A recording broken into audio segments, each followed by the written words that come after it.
Yo, what's good with y'all? Y'all already know who. Damelocks on the scene. Feel me?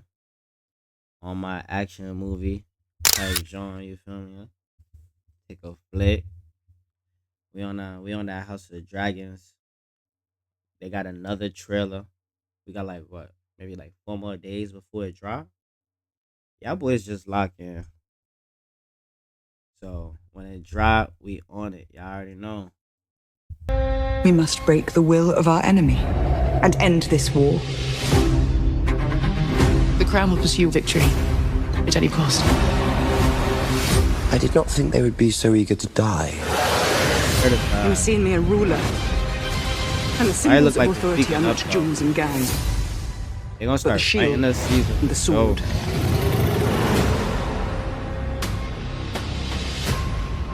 The Targaryen who sits the Iron Throne is not just a king or a queen. They are a protector of the realm. Welcome back, everyone. It's Charlie. Hear her talk HBO about the released more prophecy. House of the Dragon Season 2 trailer footage with a bunch more Easter eggs and references to the prophecy of the prince who was promised, also now known as the prophecy of the John. Song of Ice and Fire, Aegon the Conqueror's prophecy of the Long Night, the events of the original series with the Night King, so we'll break it all down. There's a bunch of other footage here too, so we'll talk about that too, but the main stuff here is the prophecy that they're hyping on.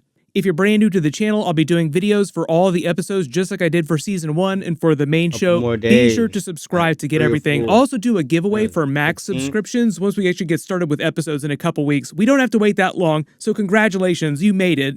Just starting with the big prophecy stuff first, all these Easter eggs, since it's like the biggest lore connection the show has made during this part of the timeline, much closer to the beginning of the Targaryens' reign over Westeros since the time of Aegon the Conqueror. The vast majority of the show could be just boiled down to a Succession-style plot like the Succession HBO show with all the children vying over control over their father's empire. But the way they've connected Right. the events of the Dance of the Dragons to the larger lore of A That's a Song of good Ice and show, Fire though. series, like the main novels, is by Succession. showing how this influences the prophecy of the prince who was promised in the beginning of this period when the prophecy itself is created by Aegon the Conqueror himself. And how the events of the Dance of the Dragons, the actual civil war that they're fighting starting this season, like the actual fighting starts, almost all but destroys Aegon's desire to stop what we know to be the second long night in the coming of the Night King, or the return of the Night King.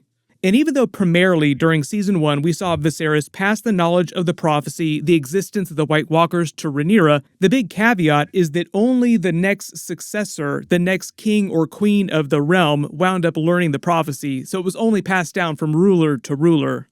Going back before the conquest when Aegon actually had the dragon dream, this was during the Century of Blood, the period right before the conquest that was after the Doom of Valyria. Like that was the next big period of conflict in Essos. Basically, the power vacuum left in the Doom had all this free territory all over Essos, so you have all these different states vying over control of what was left. During that period, Aegon was actually very active on Balerion the Black Dread, helping different people who had petitioned him for help because the Targaryens had their dragons still. Like, please bring your nuclear weapons and help us win some of these battles. So even before the conquest, Aegon is very active doing stuff like this. He also married both of his can't wait sister for wives his before stories, the bro. conquest. But at And some his point story's towards about the to end of be that kinda period, hard. he has his dragon dream about the long night and decides the only way to stop it from happening and destroying the entire world is to unite the 7 kingdoms of Westeros so that they can face it with all their combined forces. Apes strong together. But because the 7 different kingdoms did not want to unite, he had to forcibly conquer them in order to bring them all together. So the House of the Dragon show added this new bit of lore. It's kind of a retcon, but George R. R. Martin actually wrote it in himself. Like, he wrote the Season 1 scripts, he writes on them with Season 2 and all the future seasons, a lot of these other spin-off shows too. So technically this comes from him. It's like George R. R. Martin adding stuff to his lore. And it was to directly from say the the whole source. reason for the conquest was Aegon's dragon dream. He had that prophecy etched on the Valyrian dagger by Valyrian pyromancers so that only fire could tell the tale, to make a Lord of the Rings reference. And decided at the time that they would only pass the secret of the prophecy to each successor who would sit the Iron Throne. He passed it to his son and heir, Aenys I. Maegor the Cruel and his mother Visenya orchestrated his takeover of the Iron Throne instead of Aenys' heirs. So I think the idea is that Maegor did not learn the prophecy, but Aenys was able to tell his heirs about the prophecy so that it passed to Jaehaerys I when he eventually took the Iron Throne from Maegor the Cruel.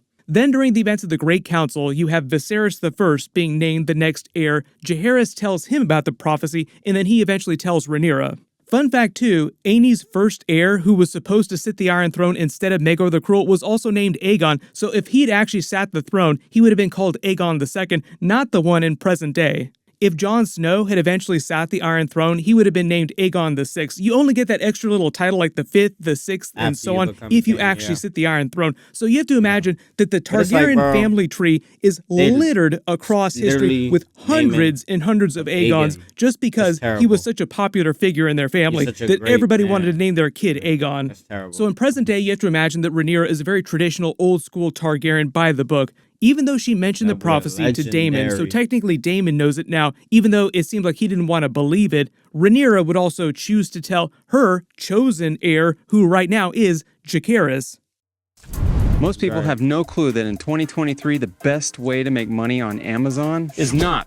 So in the trailer, when we're getting that voiceover from Rhaenyra saying whoever sits the Iron Throne isn't just there for the fun parts of being a ruler, they're meant to be a protector of the realm, and you see the scene of Jaehaerys going to the wall, looking out over the north with Cregan Stark. They might be foreshadowing Jaehaerys actually knowing the prophecy and knowing about the White Walkers and the Night King when he's seeing north of the wall.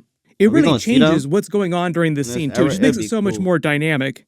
So you have to imagine in present day, if Daemon doesn't care about the prophecy, Jaehaerys would be the only other person who's alive and cares about it. Fun fact, the prophecy is called the Prophecy of a Song of Ice and Fire, technically. It's a callback to the book series, yes, like the main books. But when he originally went to the north to treat with Cregan Stark and get his allegiance, they became such good bros that they trained together, they hunted together, they drank together. He was meant to be up in the north for a great long while in the book. Like, they didn't have the whole fast travel system. So the book plays out over a much longer period of time, seemingly, as opposed to like the show, where things move around way quicker.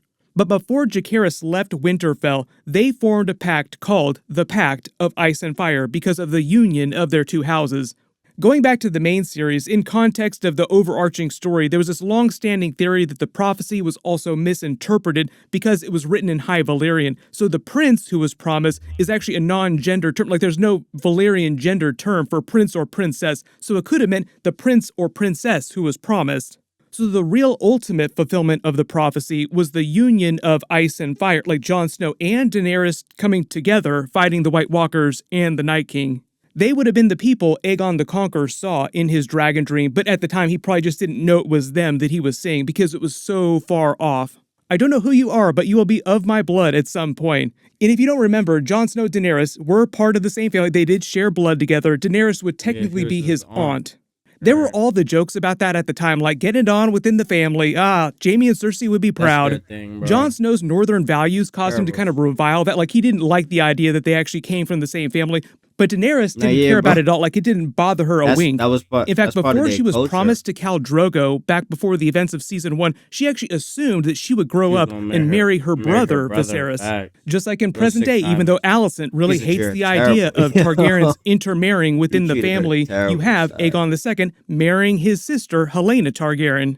But one of the important questions that a lot of people ask during Season 1, they'll ask it during Season 2, is why was the prophecy lost until the time of Rhaegar Targaryen over 100 years later? The real answer to that is because everyone who knew the prophecy in present day during the dance wound up dying before being able to pass it on to people from the Targaryen family who did survive the dance. Without getting too far ahead of the story, it kind of gets into spoilers even though the story has been out there for a long time. You can actually go read how this all ends right now if you want. But for very important reasons, that's what we'll say, just important reasons, because Rhaenyra does not tell her youngest sons, Aegon III or Viserys II. Those are her sons with Daemon. The reason why Rhaegar learned the prophecy again in the present day of his time, like the original Game of Thrones series before Robert's Rebellion, is probably because he came into possession of the Valyrian dagger just because it passed down through their family line, eventually came to him because he was the heir apparent when he was alive. At some point on accident or on purpose, he heated the blade up, making the prophecy visible so that he saw the High Valyrian characters. He spoke High Valyrian, as did all members of the family. The books actually tell about him doing a lot of research at the Maester's Citadel in the hidden areas that Samwell had to actually break into to get information on the Long Night. As the heir apparent, Rhaegar wouldn't have been able to access those without any trouble. Like, he could just tell the Maesters to let him in. It's there that he probably gets more information and context for the Long Night and learns fully about the prince who was promised. Here's the thing though too, Maester Aemon also learned the prophecy at some point too, because in the books he tells Samwell that for a time he thought that Rhaegar was meant to be the prince who was promised. What might have happened if Aemon didn't learn the prophecy himself also is that Rhaegar could have learned about the prophecy from the Valyrian dagger and then told Maester Aemon, and they started doing research together via correspondence via Raven. But at some point during all that, he meets Lyanna Stark as the Knight of the Laughing Tree at the Great Tourney of Harrenhal, falls in love with her, their affair starts, he puts aside his current wife, Elia Martell, so that his marriage to Lyanna Stark could be legitimate in the eyes of the Faith of the Seven, the Church in the realm, which is why Jon Snow was a legitimate heir with a stronger claim to the Iron Throne than Daenerys, because Rhaegar was the last heir before he died, so it passed to Jon Snow per the rules of the kingdom at the time. But then Robert's rebellion happens, then Ned Stark comes and finds out what's going on and takes him home to Winterfell, pretending that he's his bastard. And even though the original show made it clear that he married Lyanna Stark because he loved her, the books also implied that Rhaegar was very obsessed with the prophecy, so he probably thought a child of theirs could be the fulfillment of the prophecy, because their union would be a union of ice and fire. But there's a bunch of other footage going on in here too in this trailer that doesn't have anything to do with the actual prophecy. Like Rhaenyra basically calling their banners to war when she says she needs the small folk in the realm to see her as a ruler, a fighter with a sword and shield. Basically saying it's time to throw down. They're actually changing her storyline from the Fire and Blood book and basically saying that she was more active during the dance. Like she'll actually do some dragon riding because the books make it seem like she spent the entire dance healing from her miscarriage during season 1 and the dance only lasted for a couple of years. So in the book, she doesn't actually participate in any of the really big battles. The show is changing that though. We probably won't see her in any actual big battles though till like season 3. These two dragons here, this scene probably at Rook's Rest. This looks like Vhagar, maybe the other one is Sunfire if they're not actually fighting each other here. There's a couple new scenes of Daemon, of Aemon. They really want to hype up their conflict, but like the Battle of the God's Eye probably isn't going to happen till like the final scene, like season 4, because Daemon, for instance, played by Matt Smith, is the highest paid actor on the show. They definitely want to keep him around as long as they can. I believe There's like a whole subplot during season 2 of Daemon versus Rhaenyra too. Like he basically loses her trust. There's a bit of a betrayal and she starts to suspect Daemon of building an army in secret in the Riverlands, getting ready to march on King's Landing. Matt Smith also says that all this time of them just waiting to actually start fighting and not actual fighting causes Daemon to start to unravel too. Like he starts to actually lose it. That's probably the reason why he leaves and goes to Harrenhal to try and take it with Caraxes. He gets so mad at Rhaenyra for not actually starting any fighting and just gets so stir crazy that he just takes off. Both he and Aemon would just do absolutely anything to start at all-out open war right now. Just burn the realm to the ground. They just want to battle so badly. Little do they know, they'll eventually get that battle. But if there's any other Easter eggs or references that you spotted in this new footage that I didn't talk about in the video or my previous videos, write it below in the comments. We'll probably get a couple. Alright, y'all. That's it. Well, you know my son, he don't got nothing else to say. But we almost here. Couple more days. I ain't gonna lie. If he do the top 10, I might do it. I fake wanna see if he peeps something that I don't peep. Which, you know, he is. Like, he be locked in. But alright, y'all. The kid is gone. You feel me? Like the ghost. Facts. Stay safe, man.